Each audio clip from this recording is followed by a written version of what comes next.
நண்பர்களே, இன்று நடந்தது வரலாற்றில் என்றும் மறக்க முடியாதது. இந்த கதை கேட்டவுடனே ஒவ்வொரு இந்தியனின் இதயம் பெருமையால் துடிதுடித்துப் போகும். ஒவ்வொரு எதிரி நாடும் பயத்தால் நடுங்கும். அந்த பயம் இன்று பாகிஸ்தான் தலைவர்களின் தூக்கத்தையே தூக்கி வாரிப் போட்டது. ஆமாம் நண்பர்களே, மேகங்கள் சூழ்ந்த இருண்ட இரவில் நடந்த அந்த ரகசிய சந்திப்பை பற்றியே பேசுகிறோம். இந்தியா தாலிபான்கள் இடையே நடந்த ஒப்பந்தம். இது உலக அரசியல் சமன்பாடுகளையே தலைகீழாக மாற்றிவிட்டது.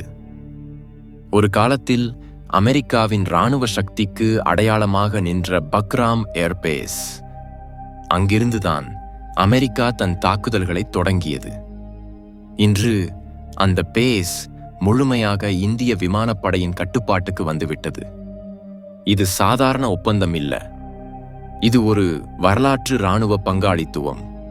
தாலிபான்கள் நேரடியாக இந்தியாவுக்கு இந்த முக்கிய ஏர்பேஸ் நிர்வாக பொறுப்பை ஒப்படைத்தார்கள். உடனே இந்தியா தன் சக்தியை காட்டி 50 போர் விமானங்களை அங்கு நிறுத்திவிட்டது. அவற்றில் பயங்கர சினூக் ஹெலிகாப்டர்களும் அடங்கும். இன்னும் 20 டாங்குகளை முன்னணிக்கு இறக்கிவிட்டது. அது மட்டுமல்ல, இந்தியா தன் அதிநவீன ராடார், ட்ரோன் அமைப்புகளையும் இந்த பேஸில் நிறுத்துகிறது. பாகிஸ்தானில் நடக்கும் ஒவ்வொரு அசைவையும் கண்காணிக்க வரும் 48 மணி நேரங்களுக்குள்ளேயே பாகிஸ்தானின் மீது வான்வழி தாக்குதல்களை நடத்தும் திறன் பெற. ஏனென்றால் பாகிஸ்தான் இந்தியாவுக்குள் ஊடுருவல்கள், தீவிரவாத செயல்களை தொடர்ந்து செய்கிறது. இப்போது இந்தியா அதற்கு கடுமையான பதிலடி கொடுக்க முடிவு செய்திருக்கிறது. இந்த ரகசிய சந்திப்பில் இந்தியா தாலிபான்கள் ஒன்றாக பாகிஸ்தானுக்கு எதிரான பொதுவான திட்டத்தை உருவாக்கினார்கள். மொத்த ஆபரேஷன் திட்டத்தை தயார் செய்து கொண்டார்கள். இதற்கு 26 நாடுகளின் ஆதரவு கிடைத்தது. அந்த நாடுகள் எல்லாம் இந்தியாவுடன் நின்றன. தீவிரவாதத்துக்கு எதிரான இந்த வரலாற்று போராட்டத்தில் துணையாக. இந்த ஆதரவு வெறும் வார்த்தைகளுக்கு மட்டுமல்ல, இராணுவ திட்ட அடிப்படையிலான உதவியையும் உறுதியளித்தன. அதனால் இந்தியாவின் நிலை இன்னும் பலமடைந்தது. இப்போது இந்தியா, தாலிபான் பொதுவான இராணுவ வீரர்கள் ஒன்றாக பயிற்சி எடுக்கிறார்கள். பொதுவான ஆபரேஷன்களை நடத்துகிறார்கள். நிலப்படை, விமானப்படை, கடற்படை மூன்றும் இதில் பங்கு. இந்த பொதுவான சக்தி காட்சி அவ்வளவு பயங்கரமாக இருக்கிறது என்றால் பாகிஸ்தானுக்கு வியர்வை வழிகிறது. அவர்கள் கனவில் கூட நினைத்திருக்க மாட்டார்கள் இந்தியா இவ்வளவு வேகமாக, இவ்வளவு பலமாக பதிலடி கொடுக்கும் என்று. இந்தியா தன் பயங்கர ஆயுதங்களை காட்டி பாகிஸ்தானை மட்டுமல்ல, அமெரிக்காவையும் ஆச்சரியப்படுத்திவிட்டது. இந்தியா சொந்த தொழில்நுட்பத்தால் உருவாக்கிய ஆயுதங்கள் சர்வதேச அளவிலும் சிறந்தவை என்று நிரூபித்தன. அமெரிக்கா போன்ற நாடுகளும் இந்தியாவின் திறனுக்கு சல்யூட் அடிக்க வேண்டியதாயிற்று. இன்னும் இந்திய இராணுவம் இரவிலேயே ஆபரேஷன் தொடங்கிவிட்டது. பாகிஸ்தானின் ஒவ்வொரு அசைவையும் கண்காணிக்கிறது. வரும் நாட்களில் பெரிய இராணுவ நடவடிக்கைக்கு தயாராகிறது. அது பாகிஸ்தானுக்கு பெரிய அடி விழும். இந்த நிகழ்வுகளின் பின்னணி பார்த்தால் பக்ராம் ஏர்பேஸ் வரலாறு மிகவும் சுவாரஸ்யமானது. ஆப்கானிஸ்தானில் இருக்கும் இந்த பேஸ் ஒரு காலத்தில் சோவியத் யூனியன் கட்டுப்பாட்டில் இருந்தது. பின்னர் அமெரிக்கா அதை கைப்பற்றி தன் இராணுவ மையமாக மாற்றிக்கொண்டது. அமெரிக்கா ஆப்கானிஸ்தானிலிருந்து பின்வாங்கியவுடன் இந்த பேஸின் எதிர்காலம் நிச்சயமற்றதானது. அப்படிப்பட்ட சமயத்தில் தாலிபான்கள் அதிகாரத்துக்கு வந்து இந்த பேஸை இந்தியாவுக்கு ஒப்படைத்தார்கள். இது ஒரு பெரிய திட்ட அடிப்படை நகர்வு.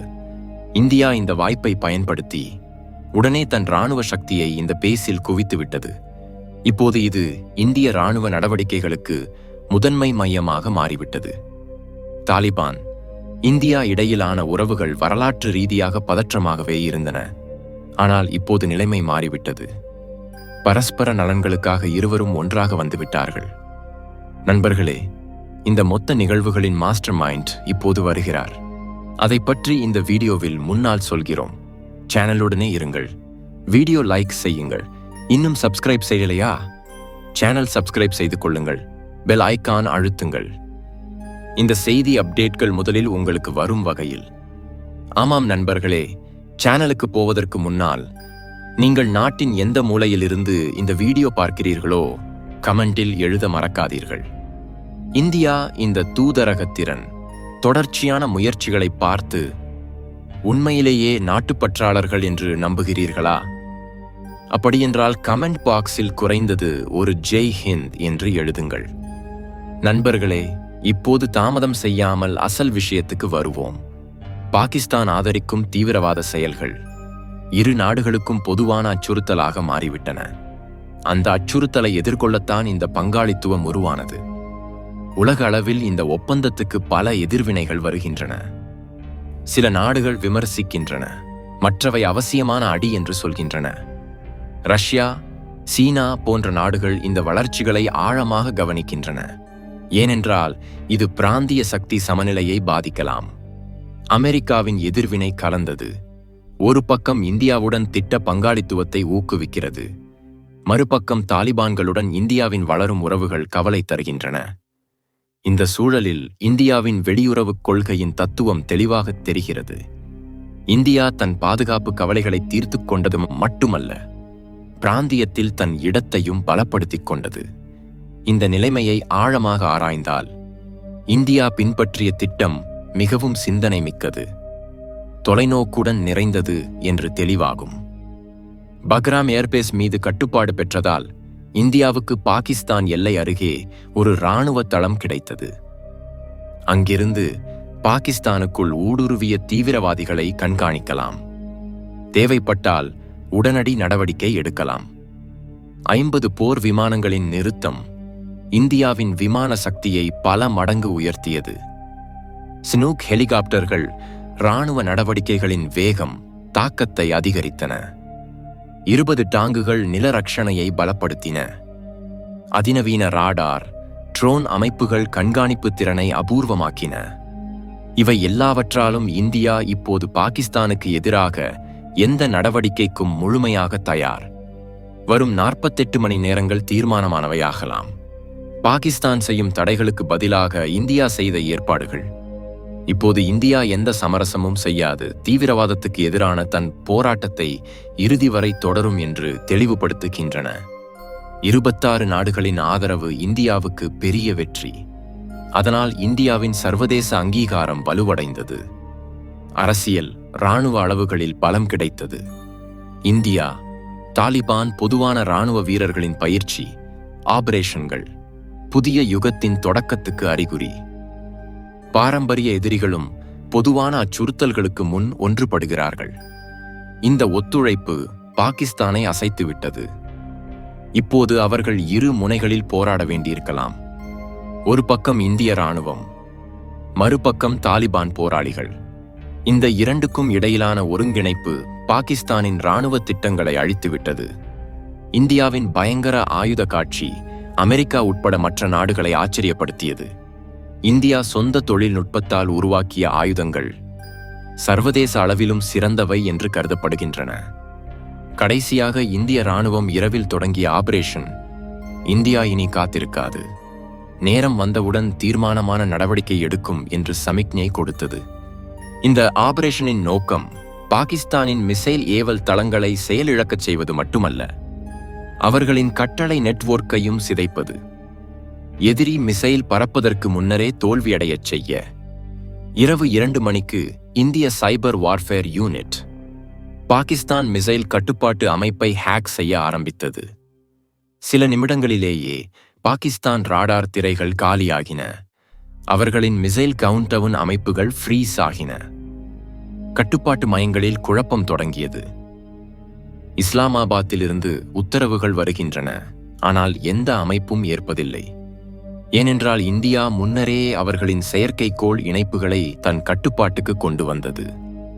மறுபக்கம் இந்திய விமானப்படையின் சுகோய், ரஃபேல், தேஜஸ் விமானங்கள் பாகிஸ்தான் எல்லை மேல் உளவு பணிகளை நடத்துகின்றன. இந்திய மிசைல் பாதுகாப்பு யூனிட் தன் எல்லா இன்டர்செப்டர் அமைப்புகளையும் செயல்படுத்தியது. டெல்லி, மும்பை, ஜெய்சல்மேர், பதான்கோட் வானில் எச்சரிக்கை அதிகரித்தது.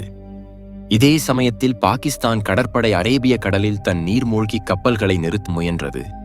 ஆனால் இந்திய கடற்படை முன்னரே அவற்றை கண்காணித்து அரேபிய கடலின் பெரும் பகுதியை தன் கட்டுப்பாட்டுக்கு கொண்டு வந்தது.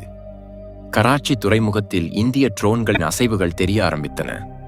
பாகிஸ்தான் பாதுகாப்பு அமைச்சகத்தில் குழப்பம் தொடங்கியது. இதே சமயத்தில் ஐக்கிய நாடுகள் பாதுகாப்பு கவுன்சிலிலும் கலகலப்பு தொடங்கியது. அமெரிக்கா உடனே பாகிஸ்தானுக்கு எச்சரிக்கை விடுத்தது. எந்த அணு ஆயுத பயன்பாடும் மனிதத்தன்மைக்கு எதிரான குற்றமாக கருதப்படும் என்று. ரஷ்யா, பிரான்ஸ் இந்தியாவுக்கு ஆதரவு தெரிவித்தன. சீனா அமைதியாக இருந்தது. ஏனென்றால் இந்தியா தன் எல்லைகளிலும் பதிலடி கொடுக்கலாம் என்ற பயம். இந்த சர்வதேச அழுத்தம், இந்திய தொழில்நுட்ப ஆதிக்கம் பாகிஸ்தானை மண்டியிட வைத்தன. ஆனால் முனீர் இன்னும் தோல்விக்கு தயாரில்லை. தன் ஆலோசகர்களிடம் சொன்னார், இந்தியாவை தடுக்காவிட்டால் பாகிஸ்தானின் வரும் தலைமுறைகள் தன்னை மன்னிக்காது என்று. ஆனால் அவர் மிசைல் ஏவல் அனுமதிக்கு கையெழுத்திடப் போகும்போது திரையில் ஒரு செய்தி மின்னியது. உங்கள் அமைப்பு இந்திய கட்டுப்பாட்டில் உள்ளது. இந்த செய்தி இந்திய சைபர் இராணுவத்திலிருந்து வந்தது. அதனால் பாகிஸ்தானின் ஒவ்வொரு மிசைல் அமைப்பும் செயலிழந்தது. இந்த அவமானகரமான தோல்விக்கு பின் முனீரின் முகம் வாடியது. அவரது கண்களில் பயம், ஏமாற்றம் தெரிந்தன. சுற்றிலும் இராணுவ வீரர்கள் குழப்பத்தில் விழுந்தனர். யாருக்கும் அடுத்து என்ன செய்வது என்று புரியவில்லை. அப்போதுதான் இந்திய மீடியா உலகுக்கு சொன்னது, இந்தியா ஒரு தோட்டா கூட எய்யாமல் பாகிஸ்தானின் அணு ஆயுதங்களை செயலிழக்கச் செய்தது என்று. இந்த செய்தி உலகம் முழுவதும் பரவியது. இந்திய தொழில்நுட்ப இராணுவ திறனுக்கு ஒவ்வொரு நாட்டிலும் பாராட்டுகள் பொழிந்தன. பாகிஸ்தானுக்குள் மக்கள் சாலைகளுக்கு வந்தனர். போர் வேண்டாம், அமைதி வேண்டும் என்று கோஷமிட்டனர். முனீர் இப்போது முழுமையாக தனிமைப்படுத்தப்பட்டார். இராணுவம் அவரை அழுத்தம் கொடுத்தது, உடனே இந்தியாவுக்கு மன்னிப்பு கோர வேண்டும் என்று. இறுதியில் முனீர் தேசத்தை உரையாடி அறிக்கை வெளியிட்டார். பாகிஸ்தான் இனி இந்தியாவுக்கு எதிராக எந்த தாக்குதலும் நடத்தாது. தெற்காசியாவில் அமைதி காக்க இந்தியாவுடன் ஒத்துழைக்கும் என்று. இந்த அறிக்கை கேட்டவுடன் உலகம் நிம்மதி பெருமூச்சு விட்டது. புது டெல்லியில் பிரதமர் தேசத்தை உரையாடினார். இந்தியாவின் கொள்கை எப்போதும் அமைதிதான். ஆனால் யாராவது நமது இறையாண்மையை சவால் செய்தால் கடுமையான பதிலடி கிடைக்கும் என்று. பக்ராமிலிருந்து கராச்சி வரை இந்திய வெற்றி முழக்கங்கள் ஒலிக்கின்றன. இந்த நிகழ்வு தெற்காசியா மட்டுமல்ல, மொத்த உலகுக்கும் ஒரு செய்தி கொடுத்தது. இனி இந்தியா எந்த தாக்குதலுக்கும் மௌன சாட்சியாக இருக்காது, தீர்மானமான பங்கு வகிக்கும். இந்த வெற்றியுடன் இந்தியா உலகுக்கு காட்டியது, அடக்கம் சக்தி இணைந்தால் வரலாறு கூட வளையும் என்று. அந்த கணத்தில் உலகமே நினைத்தது, 3ஆம் உலகப் போர் சில கணங்களில் தொடங்கப் போகிறது என்று. அப்போதுதான் புது டெல்லி கட்டுப்பாட்டு அறையில் இந்திய பிரதமர் ஒரு முடிவு எடுத்தார். அது பாகிஸ்தான் மட்டுமல்ல, மொத்த உலக அரசியலின் திசையையே மாற்றியது.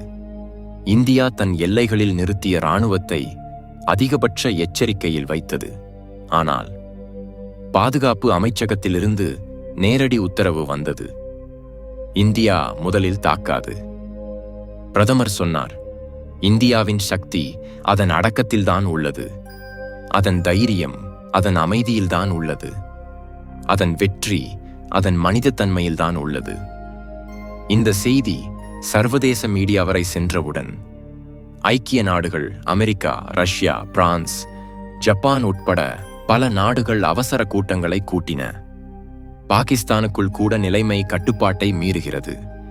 இதுவரை தாக்குதல் போக்கை பின்பற்றிய பல மூத்த இராணுவ அதிகாரிகள் திடீரென பயத்தில் சூழப்பட்டனர். நாட்டு மக்கள் தொடர்ச்சியான பதற்றம், பயத்தில் வாழ்பவர்கள் சாலைகளுக்கு வந்தனர். எங்களுக்கு போர் வேண்டாம், அமைதி வேண்டும் என்று கோஷமிட்டனர். அவர்களின் நோக்கம் இந்தியாவின் மீது ஏதாவது ஒரு வழியில் பழிவாங்குவது. அந்த விலை உலகமே செலுத்தினாலும் பரவாயில்லை என்று. இரவு இருட்டில் பாகிஸ்தானின் கைபர் பக்தூன்குவா பகுதியில் ஒரு ரகசிய தளத்தில் ஆபரேஷன் கயாமத் என்ற மிஷன் தொடங்கியது. அதன் இலக்கு இந்தியாவின் முதன்மை நகரங்களின் மீது அணு மிசைல்களால் தாக்குவது. ஆனால் இந்த கமாண்டர்களுக்கு தெரியாது, இந்திய உளவு அமைப்பு NDRO முன்னரே அவர்களின் ஒவ்வொரு அடியையும் கண்காணித்து வைத்திருந்தது என்று.